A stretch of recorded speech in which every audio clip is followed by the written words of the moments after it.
30대, 30살 때 해외 교포교회를 섬긴 적이 있습니다. 교포사회의 특징은 자기가 이민 온 시대에 멈춰 있습니다.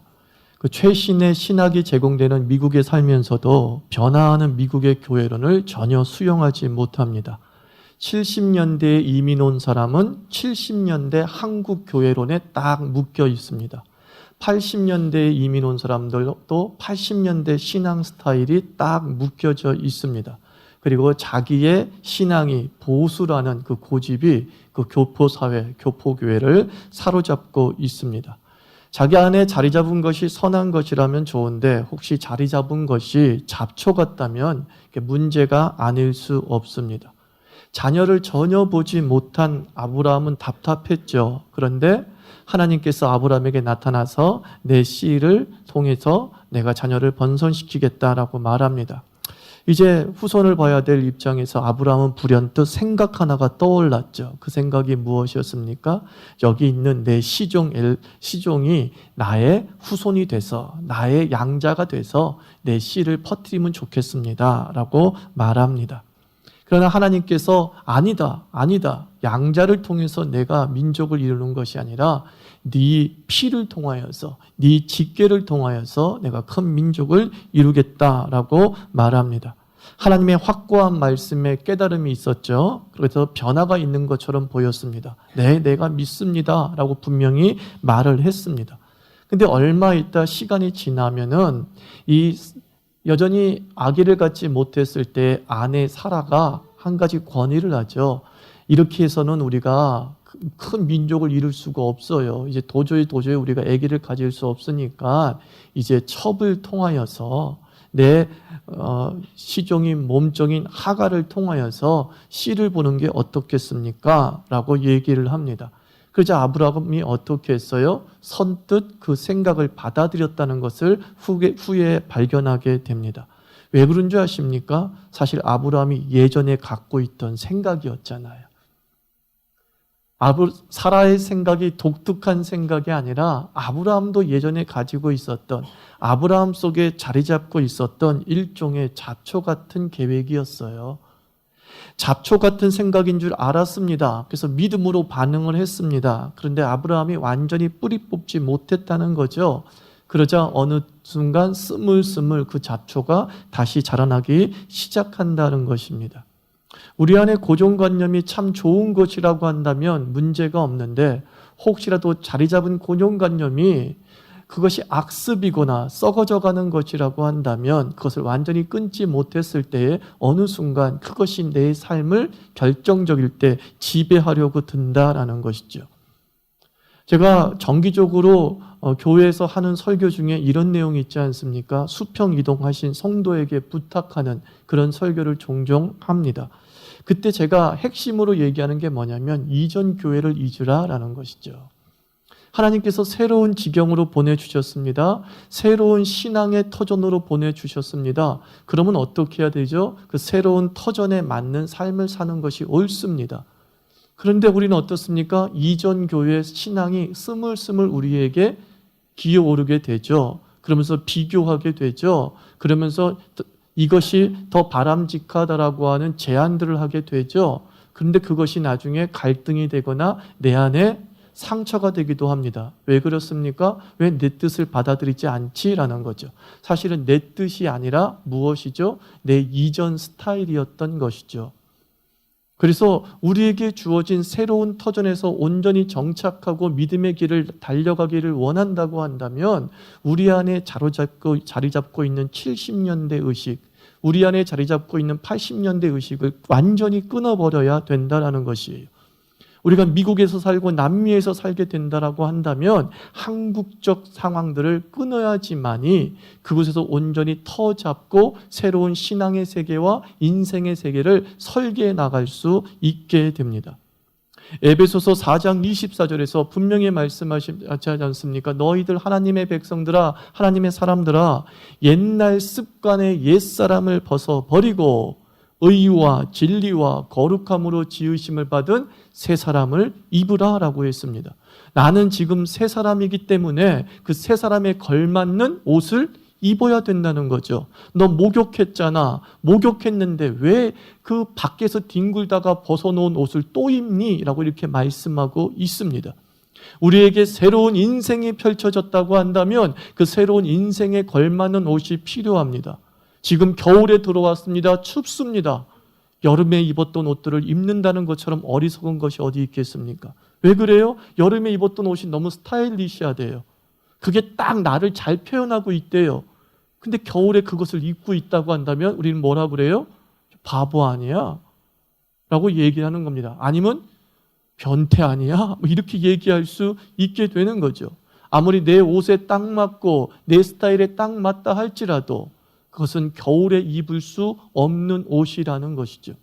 하나님께서는 아브라함에게 아브라함의 방식을 정해놓은 겁니다. 나는 반드시 네 씨를 통해서 이거예요. 네 씨를 통해서만 큰 민족, 이 약속을 성취시켜 나갈 것이다 라고 말합니다. 즉 아브라함에게 자기의 방식을 끊을 것을 요구하신 것이죠. 네가 각종 좋은 아이디어가 있다는 거 안다. 네가 인생을 70년, 80년 살아오면서 헛되게 나이 먹지 않은 것 알아. 네 주변에 좋은 시종들이 있다는 것 나도 알고 있어. 그러나 그것은 내 방식이 아니야 라는 겁니다. 이 가나안 땅에서 내가 너로 큰 민족을 이룰 방식은 내가 정해놨는데 그것은 이 가나안의 방식은 무엇이냐? 나는 네 씨로만 말미암아 큰 민족을 이룰 것이다. 사랑하는 성도 여러분, 하나님께서 여러분에게 새로운 가나안을 주셨은 줄 믿습니다. 그 가나안에 맞는 방식을 받아들여야 된다는 거예요. 아무리 내게 많은 생각이 있다 할지라도, 아무리 내게 많은 계획들이 있다 할지라도 가나안에 맞지 않다는 것이죠. 이 가나안에서는 내 방식대로 이룰 것이다 라고 하는 그 하나님의 약속에 대한 전폭적인 수정이 필요한 줄 믿습니다. 우리 각자에게도 하나님의 방식이 있어요. 혹시 자리 잡은 것이 약간의 잡초 같은 느낌이 든다면은 가감하게 끊어버리라는 거예요. 뿌리까지 뽑아버리라는 거예요. 왜 그렇습니까? 결정적일 때 하나님의 방식을 뒤로 미루게 하거든요. 그 잡초가. 옛 방식이 새 방식을 몰아내려고 하기 때문이죠. 결국은 우리가 나중에 살펴보겠지만 아브라함이 그 옛 방식을 벗어버리지 못함으로 말미암아 지금 4,000년 가까이 3,500년 가까이 내려오는 이스라엘과 아랍 민족의 대립이 여기서부터 비롯된 것 아닙니까? 무슬림, 이슬람, 그 아랍 민족의 핍박이 지금까지 계속된 것 아닙니까? 이유가 뭐예요? 잡초 같은, 이것은 참 지혜롭다라고 생각했지만 옛 방식, 그것은 가나안에 어울리지 않는 그 방식, 그것을 스물스물 주장하기 시작했을 때 그 당시는 좋았는지 모르지만 몇천 년 동안의 후유증이 우리 삶을 지배한다는 거예요. 사랑하는 성도 여러분, 믿습니까? 하나님이 나만의 방식을 정하신 것을 믿습니까? 그것을 찾으셔야 되는 거예요. 그리고 그것을 입으십시오.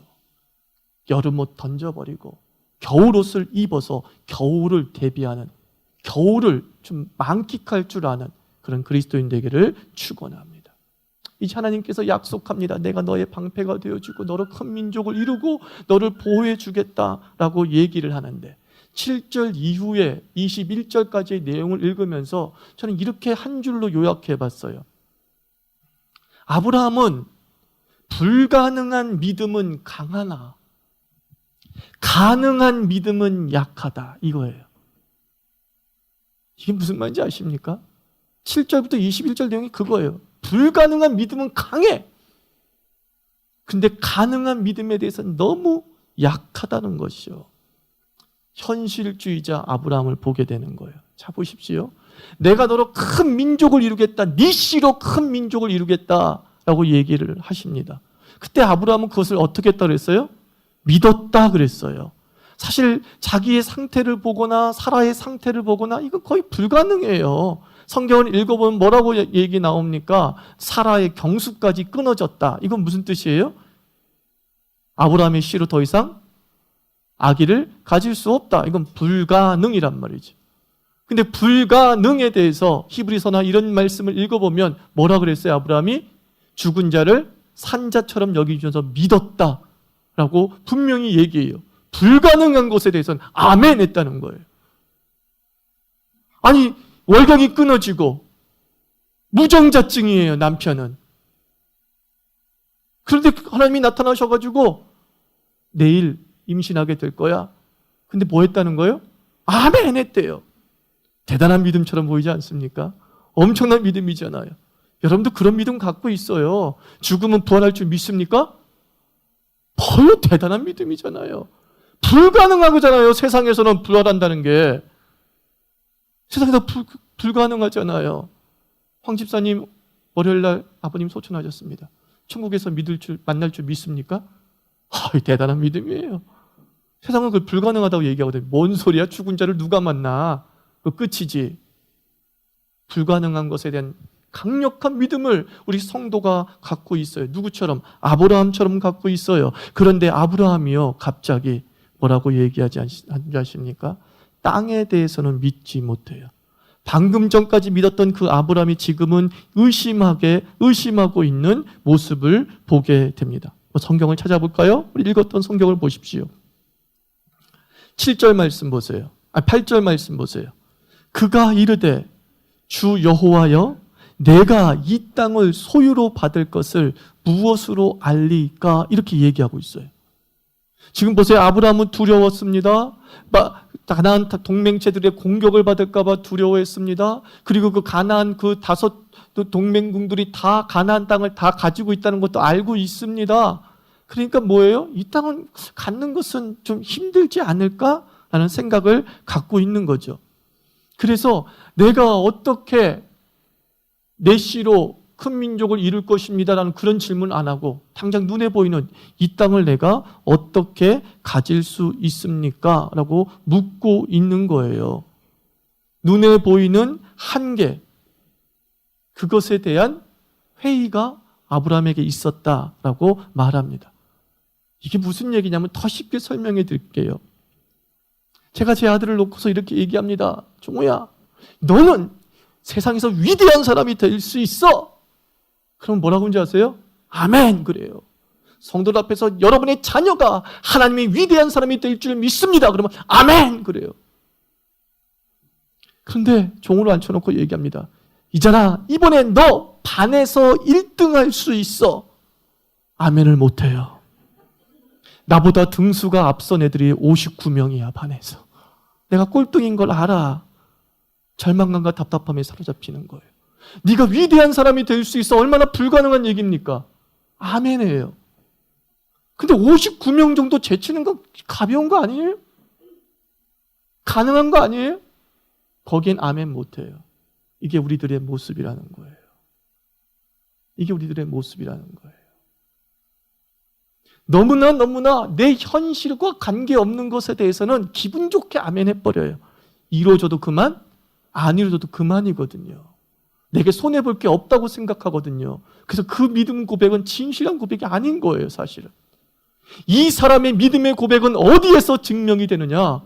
가능하다고 보는 것에 대해서 아멘 하느냐 아니면 노멘 하느냐예요, 사실은. 그 사람에게 지금 그 사람의 현실 앞에서 당장 그 힘이 없는 것처럼 보여. 근데 그 사람한테 힘이 없지만 이룰 수 있다라고 하는 것을 물어봤을 때 아멘 하느냐 노멘 하느냐, 사실 여기서 큰 믿음의 정도를 가늠해 볼 수 있다는 거예요. 아브라함이 대단한 믿음의 사람이었느냐? 맞긴 맞아요. 그런데 그 아브라함이 그 대단한 믿음으로 가기까지는 현실주의를 버려야 했다는 거예요. 현실주의. 내 눈에 판단하기에 가능한 것들을 선택해 나가고 내 믿음의 눈으로 봤을 때 이것은 이루어질 수 있는 것이 또는 내가 실천할 수 있을 것 같은 것에 대해서만 아멘 하는 것. 이것이 바로 현실주의적인 믿음이다라고 말하는 거거든요. 우리 지난주에 하나님이 여러분의 신앙 고백을 증명하게 하십시오라고 했어요. 그때 여러분들은 혹시라도 내가 주일성수 얘기를 예를 들어 설명을 했었습니다. 그때 문을 닫을 수 있냐라고 했을 때 우리는 현실주의자가 돼버리는 거예요. 주를 위해서 목숨을 바치겠습니까? 라고 했던 분들에게 물었을 때 아멘 했던 분이 우린 주일에는 직장 나가지 맙시다. 부르면요 좀 항의 좀 한번 해봅시다. 왜 나를 갖다 직장에 자꾸 불러요? 원래 일요일은 쉬는 날이잖아요. 라고 한번 해봅시다. 한번 할까요? 이게 우리의 믿음이라는 거예요. 이게 우리의 믿음이라는 거예요. 내 머릿속에서 계산하고 있는 것이죠.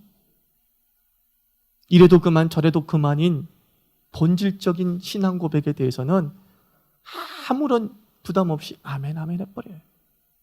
부활할 거 믿습니까? 아멘. 주와 함께 죽겠습니까? 아멘. 그냥 죽을 것 같지 않으니까. 하지만 너 오늘 1등 할 줄 믿습니까? 주여 내가 59등이라니까요. 무슨 말씀 하시는 거예요? 저는 우리의 믿음이 성장하기 위해서는 이 현실주의를 통과해야 될 줄 믿습니다. 사랑하는 성도 여러분, 죽은 자를 살리신 하나님께서 우리 삶을 반드시 바꿀 줄 믿습니다. 그죠? 이 작은 삶의 구체적인 역경을 못 바꾸실 리 없다라는 것입니다. 경제 불황입니다. 목이 좋지 않습니다. 근데 어느 날 함께 예배를 드리면서 그 직장인 예배를 드리거나 사업장 예배를 드리면서 그럼에도 불구하고 하나님께서는 여기서 역사하실 것입니다. 믿습니까? 아멘. 목사님 좀 목은 안 좋아요. 그렇지만 그냥 저는 하루하루 먹고 사는 것에 만족해요. 그게 아니죠. 혹이라도 사업장 예배를 드렸는데 그런 말씀이 선포된다고 한다면 불가능 가능 따지지 말고 아멘으로 화답하시기 바랍니다. 내 생각에는 이것이 현실에선 불가능할지 모르겠지만 하나님은 그것을 가능하게 할 줄 믿습니다. 그리고 우리의 원론적인 꿈에 반응할 수 있어야 되는 거예요. 근데 참 저는요, 오늘 말씀 보면서 아브라함을 보면서 은혜를 받는 게 아니라 진짜 나 같은 인간이구나 아브라함이. 이것 때문에 은혜 받는 게 아니에요. 솔직히 아브라함을 보면서 내가 부끄러움을 보는 거죠. 나 같은 인간이 또 있다 이게 아니라 이게 나구나라는 생각이 드니까 참 한심하죠. 그러면서도 감사하게 되는 건 뭐냐면 하나님 때문에 감사하게 돼요. 자, 보세요.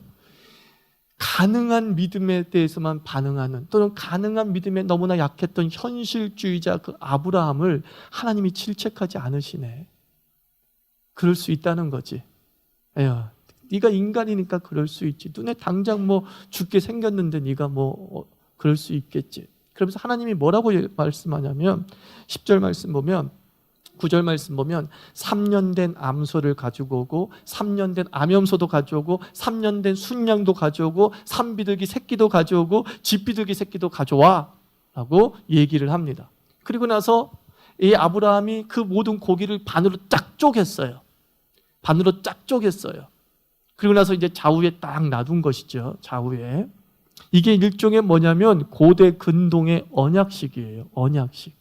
어떤 약속을 할 때에, 조약을 맺을 때에 그런 식의 제법이 동원되었던 거예요.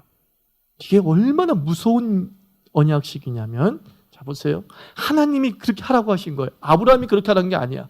아브라함이 자신의 의심을 좀 확신으로 바꾸기 위해서 기드온처럼 이렇게 해주세요라고 한 것이 아니라 하나님이 나서서 그 약한 믿음, 현실주의적인 그 믿음을 가진 그 아브라함에게 더 큰 믿음을 분명히 심어주기 위해서 고기를 쪼개라는 거예요. 고대 근동의 제사법을 그대로 갖고 와서 고기를 쪼개놓고 좌우로 놔둬라는 거예요. 자, 그리고 나서 아브라함이 오랫동안 기다렸대요. 막 솔개들이 그 사체를 먹지 않도록 쫓아내면서 정말 진중하게 그 언약식이 어떻게 진행되는지를 지켜봤다는 거예요.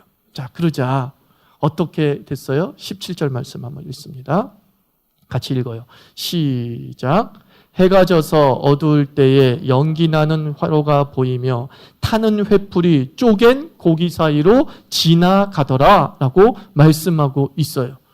이 타는 횃불은 누구를 상징하는 거겠어요? 하나님이 거기로 지나가셨다는 거예요. 하나님이. 자, 이 그림을 잘 상상해 보셔야 돼요. 고대 근동의 언약식은 만약 왕과 왕이 조약을 맺을 때 쪼갠 고기를 사이를 두고 두 손을 잡거나 둘이 대동해서 그 쪼갠 고기 사이를 지나가요.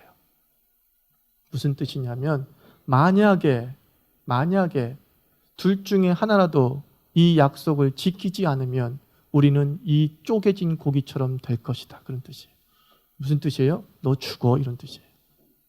목숨을 담보로 언약을 맺는 거예요. 우리의 약속을 어긴 자는 쪼갠 고기처럼 인생이 잘기각이 찢겨지면서 반드시 그 대가를 물을 거야. 그게 고대 근동의 왕들의 언약식이었어요. 무섭죠? 너무 무섭죠? 그런데 그 쪼갠 고기 사이로 아브라함과 하나님이 지나가지 않았다 그랬어요. 오직 무엇만? 타는 횃불만 지나가더라. 하나님만 지나가셨어요. 무슨 뜻입니까? 아브라함에게 책임을 안 묻겠다는 거예요. 이 약속이 이루어지든 안 이루어지든 그것에 대해서 너는 아무 책임이 없어. 네 믿음에 내가 상관하지 않겠어라는 거예요. 네가 불가능한 믿음에 대해서 아멘하고 가능한 믿음에 대해서 노멘하고 그래서 어정쩡한 믿음을 가지고 있어서 내가 이루어지지 않겠다. 그리고 네 책임을 돌리지 않겠다. 나는 너의 믿음의 정도에 신경 쓰지 않겠어. 뭐예요? 나에게만 책임 묻겠다. 이 약속이 너에게 성취되지 않으면 하나님이 먹게 되는 거예요. 이 쪼갠 고기처럼 내가 그렇게 되겠다. 하나님이 목숨을 걸어요. 이게 기독교예요. 사람에게 목숨 걸게 하지 않고요. 하나님이 목숨을 걸어요. 사람에게 그 꿈의 성취에 대가를 요구하시는 것이 아니라 하나님이 그 꿈의 성취에 대가를 지불하시는 것이죠. 이것이 뭐죠? 십자가죠. 예수 그리스도께서 우리를 구원하시기 위해서 너희들의 믿음의 정도에 반응하겠다라는 것이 아니에요. 내가 반드시 너를 구원하겠다. 그리고 예수 그리스도께서 자기를 십자가에 죽이십니다. 이게 기독교예요. 우리가 믿는 믿음이 얼마나 감사한지가 여기에 있는 것이에요. 이 하나님을 우리가 어찌 안 믿을 수 있습니까? 자기의 목숨을 담보로 해요. 하나님이 죽는다는 게 가능해요? 불가능해요? 있을 수 없는 일이잖아요. 근데 하나님이 내가 죽겠대라고 얘기하는 거예요. 내가 죽을 거야. 내가 죽을 거야. 네 씨가 큰 민족이 되지 않는다면, 이 땅을 너가 차지하지 못한다고 한다면 내가 죽을 거야. 내가 죽을 거야. 아브라함이 얼마나 확신에 차 있었겠습니까? 와, 하나님이 목숨을 걸 일이라고 한다면 이건 반드시 이루어지지 않은 것이죠. 사랑하는 성도 여러분, 우리 삶의 많은 열매들이 무엇의 대가인 줄 아십니까? 주께서 목숨 건 대가예요. 감사가 뭔지 아십니까? 감사는요, 내가 이루었다라고 얘기하는 것이 아니에요. 다 하나님이 이루었습니다라고 고백하는 게 감사입니다. 내가 잘나서, 내가 열심히 살아서, 내가 똑똑해서 이것을 이루었다라고 하는 것이 아니라 쪼갠 고기 사이로 지나가시면서 나에게 꿈을 주신 그 하나님이 이루셨다. 나에게 비전을 주신 그 하나님이 이루셨다. 나에게 기도 제목을 주신 그 하나님이 이루셨다라고 고백하는 것이 감사인 줄 믿습니다. 사랑하는 성도 여러분, 여러분의 믿음은 정말 보잘것없는 믿음이잖아요. 불가능한 믿음의 고백은 참 부담감 없는 허상의 믿음의 고백이고, 이 땅에서의 가능한 믿음에 대한 고백은 계산적이잖아요. 우리의 믿음이 뭐 대단합니까? 우리의 믿음의 대가로 얻을 수 있는 것이 있다고 하면 아무것도 없는 거예요, 사실은요. 아브라함의 믿음의 대가로 얻을 수 있는 것은 아무것도 없는 거예요. 그런 얄팍하고 그런 계산적이고 그런 현실적인 믿음을 가지고 큰 민족을 받았다? 아니에요. 가나안 땅을 얻었다? 아니에요. 여기에는 바로 그럼에도 불구하고가 역사하는 거죠. 너의 그런 현실주의고 얄팍한 믿음에도 불구하고, 그런 계산적인 믿음에도 불구하고 하나님이 주셨다. 믿습니까? 이것만큼은 믿으십시오. 이것에 화답하시기 바랍니다. 내가 대단한 기도를 해서 이것을 얻었다. 내가 철야해서 이것을 얻었다. 내가 오랫동안 눈물을 흘리면서 기도해서 이것을 얻었다. 아니요. 여러분의 기도는 대단하지 않아요. 우리의 기도는 대단하지 않아요. 그럼에도 불구하고 하나님이 주셨습니다. 왜? 하나님이 약속했기 때문에. 내가 너로 내 자녀가 되게 하겠다. 내가 너로 큰 기업을 얻게 하겠다. 하나님이 먼저 일방적으로 주신 것이기 때문에 하나님께서 몸소 앞서 나가시면서 헤쳐나가시고 몸소 나가시면서 길을 만드실 줄 믿습니다. 그냥 그 하나님 믿으십시오. 그 하나님 믿으십시오. 대단한 믿음이나 가능한 믿음이나 그걸 요구하지 않겠습니다. 단 한 가지만 제대로 신앙 고백하십시오. 하나님이 이루실 것입니다. 있습니까? 하나님이 이루실 것입니다. 또 하나 고백하십시오. 하나님이 이루셨다. 그것만 고백해도 우리 그냥 하나님 보시기에 그래 됐다 이놈 자식아. 아이고 그 정도까지 됐으면 된 거야. 우리를 둥 두들겨 주실 것이라고요. 그죠? 그죠? 따라합시다. 하나님이 이루실 겁니다. 하나님이 이루셨습니다. 요 믿음만 갖고 살아가십시오. 그래서 우리 하나님께서 목숨 건 것이 헛되지 않도록 살아가는 그리스도인 되기를 주의 이름으로 축원합니다. 기도합시다. 하나님, 그렇습니다. 우리가 참 얄팍한 믿음을 갖고 있어요. 위대한 믿음에 대해서는 그냥 부담감 없기 때문에 진정성 없이 탁 나오는 고백이지만 계산이 깔린 것에 대해서는 될까 말까 하면서 제대로 아멘하지 못하고 실행하지 못하지만 이런 얄팍한 믿음에도 불구하고 우리에게 주셨으니 감사합니다. 당신의 목숨을 담보로 우리의 자녀들을 키워주시고 하나님의 목숨을 담보로 우리에게 직장도 주시고 하나님 자식의 목숨을 담보로 배우자도 주셨고 하나님이 자신의 목숨을 담보로 해서 새로운 직장도 주셨고 이게 다 하나님이 주신 것임을 내가 고백합니다. 내가 대단한 믿음은 없지만 주님이 주신 것만큼은 인정하는 믿음을 보이며 살겠습니다. 함께 기도하도록 하겠습니다.